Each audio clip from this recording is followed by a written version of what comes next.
कांग्रेस के निकम्मे जनप्रतिनिधि और निकम्मी ये सरकार 3.5 साल में, मैं चुनौती देता हूं इस कांग्रेस की सरकार को, यहाँ के जनप्रतिनिधि को, कि इस बिलासपुर के लिए आपने क्या किया। आ जाओ इस सार्वजनिक मंच में और बता दो कि एक कांटी भी इस 3.5 साल में आप बिलासपुर में लगा पाए हो। जो योजनाएं हजारों करोड़ रुपया हमने विरासत में छोड़ा है इस बिलासपुर के लिए, उसका भी काम करा नहीं पा रहे। बहुत से मकान चालू हैं, उनकी झुग्गी झोपड़ी टूट गई, दुधी की स्थिति की उनको मिल नहीं रही है। घर से बेघर करने का काम अगर किसी ने किया है तो इस कांग्रेस की सरकार ने किया है, और वो योजना बंद कर दी। बिलासपुर शहर के विभिन्न वार्डों में ठप पड़े विकास कार्यों को प्रारंभ करने, साथ ही स्मार्ट सिटी के पैसे के हो रहे दुरुपयोग के विरोध में भाजपा ने गुरुवार को विकास भवन के सामने घेराव किया। नेहरू चौक में धरना दिया गया तो महापौर, आयुक्त और कलेक्टर को ज्ञापन भी सौंपा। विकास भवन में घेराव के दौरान भाजपा के वरिष्ठ नेता और पूर्व नगरीय प्रशासन मंत्री अमर अग्रवाल ने महापौर रामशरण यादव से 2 टूक कहा कि यदि शहर के विकास के लिए शासन से पैसा नहीं मिल रहा है तो इसका विरोध कीजिए, भाजपा इसमें साथ देगी, लेकिन लोगों को मूलभूत सुविधाओं से वंचित नहीं किया जा सकता। चेतावनी दी है कि स्मार्ट सिटी के पैसे की हो रही बंदरबाट व दुरुपयोग को तत्काल रोकना होगा, नहीं तो भाजपा और भी बड़े आंदोलन करने पर बाध्य होगी। ये आज जो आप जन आंदोलन देख रहे हैं, ये संख्या बता रही है कि बिलासपुर की जनता पछता रही है और निकम्मे जनप्रतिनिधि के खिलाफ आक्रोशित है, इसलिए आज अपनी मांगों के लिए इकट्ठे हुए हैं। पहला चीज़ तो ये है, नगर निगम और स्मार्ट सिटी को समझने की ज़रूरत है। नगर निगम की जिम्मेदारी नगर निगम के महापौर होने के नाते मेरा है, और स्मार्ट सिटी का एमडी अलग होता है।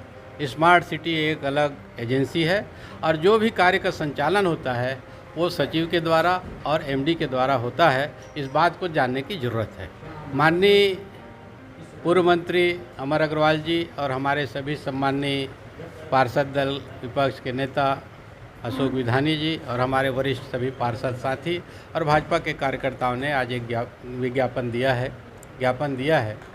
उस ज्ञापन में शहर से संबंधित बहुत सारे समस्याओं का जिक्र है, जिसमें प्लेनेटोरियम है, जिसमें स्विमिंग पूल है, जिसमें पानी की समस्या है, जिसमें लखीराम ऑडिटोरियम है, जिसमें स्मार्ट सिटी के द्वारा चलाए गए बहुत सारे कार्य जो शुरू नहीं हुआ, ऐसा उनका आरोप है।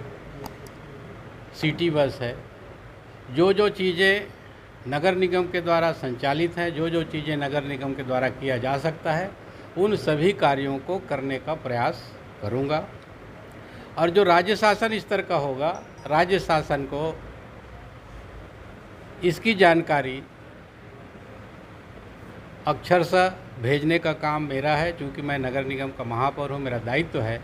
तो आज का जो ज्ञापन प्राप्त हुआ है, उन सभी चीज़ों की जानकारी माननीय स्थानीय निकाय के मंत्री जी को और अपने माननीय यशस्वी मुख्यमंत्री भूपेश बघेल जी को मैं भेजूंगा और बातचीत भी करूंगा, ताकि आने वाले समय में जो शिकायतें हैं वो हमारे शासन स्तर पर, स्मार्ट सिटी स्तर पर और नगर निगम स्तर पर जल्द से जल्द वो कार्रवाई हो जाए, ताकि आने वाले समय में शहर के जनता को किसी प्रकार का दिक्कत ना हो।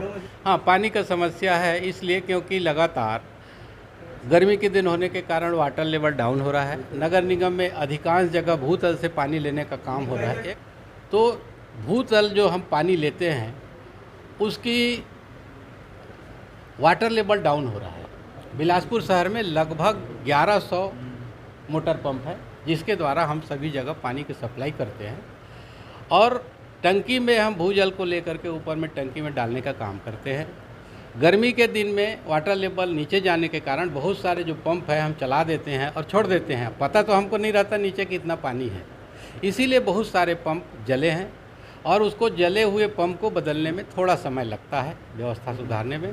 तो इस बात को मैं स्वीकार करता हूँ। हमारे कर्मचारी, अधिकारी सभी लोग लगातार लगे हुए हैं हमारा कोशिश ये रहता है कि जिस वार्ड का पंप बिगड़ गया है वहाँ पर टैंकर से सप्लाई करें, जब तक तो नहीं बन जाता है, और जैसे ही बन जाता है तो फिर टैंकर सप्लाई बंद हो जाता है।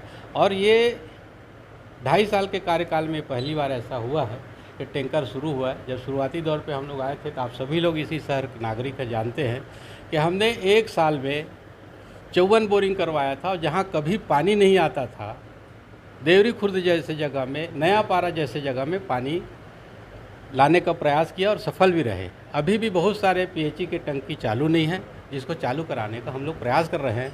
आने वाले समय में हमारे शहर के जनता को मैं आश्वस्त करता हूं कि पानी की दिक्कत ना हो, इसके लिए पूरा प्रयास किया जाएगा और ईमानदारी से प्रयास करेंगे।